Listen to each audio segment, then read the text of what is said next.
Principle വരികയാണ്. ഒരു സ്ത്രീ ചാർജ് എടുക്കുകയാണ്. അപ്പൊ അവര് ചില രീതികള്, ചില പെരുമാറ്റങ്ങൾ കാണുമ്പോൾ ഇപ്പോ ആണുങ്ങൾക്ക് സംശയം തോന്നും.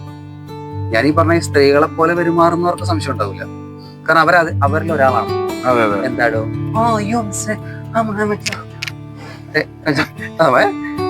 ആണുങ്ങളെ സംബന്ധിച്ച് ആണുങ്ങൾക്ക് ചില സംശയങ്ങൾ. എന്താണ് ഇവർ ഇങ്ങനെ പെരുമാറുന്നത്, കൂടെ നിൽക്കുന്നവരെന്താണ് ഇങ്ങനെ പറയുന്നത്.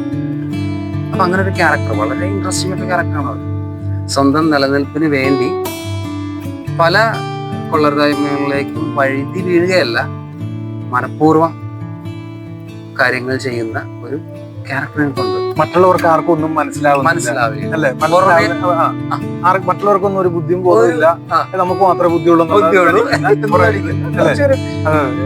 എല്ലാം it's after all it's A matter of survival. നിലനിൽപ്പ് എന്നൊരു ഫാക്ടർ എപ്പോഴും ഉണ്ട്. അപ്പൊ നമ്മളൊരു സ്ഥലത്ത് നിൽക്കുമ്പോൾ നമ്മുടെ നിലനിൽപ്പിനായിട്ട് എന്തും ചെയ്യും. ഒരു സ്ത്രീകളെ സംബന്ധിച്ച് ഒരു തൊഴിലിടങ്ങളിൽ സ്ത്രീകൾ ഒരുപാട് വെല്ലുവിളികൾ, ഒരു പലതരത്തിലുള്ള വാർത്തകൾ നമുക്ക് കേൾക്കാം. അപ്പൊ ഇതിന്റെ പാർശ്വഫലങ്ങൾ ഞാൻ അങ്ങനെ കുറച്ച് കാര്യങ്ങൾ പറയുന്നു. ചിലർ അറിയാതെയാണ് ഈ വെല്ലുവിളികൾ നേരിടുന്ന പലരും റെസിസ്റ്റ് ചെയ്ത് വിഡ്രോ ചെയ്യുന്നവരുണ്ട്. ഇങ്ങനെ എന്റെ നിലനിൽപ്പിന് വേണ്ടി ഞാൻ ഇങ്ങനെയൊന്നും ചെയ്യില്ല എന്ന് പറഞ്ഞ് മാറുന്നവരുണ്ട്. പക്ഷെ ചിലരങ്ങനെയല്ല. അവര് നിലനിൽപ്പിന് വേണ്ടിയിട്ട് എന്ത് ചെയ്യും? അഡ്ജസ്റ്റ്മെന്റുകൾക്ക് തയ്യാറാവും. അവരുടെ മുകളിലുള്ളവരായിട്ട് അഡ്ജസ്റ്റ്മെന്റുകൾക്ക് തയ്യാറാവും. ഈ തയ്യാറാവുമ്പോൾ ഇവരുടെ ധാരണ കാര്യമാണ് ശരിയാണ്.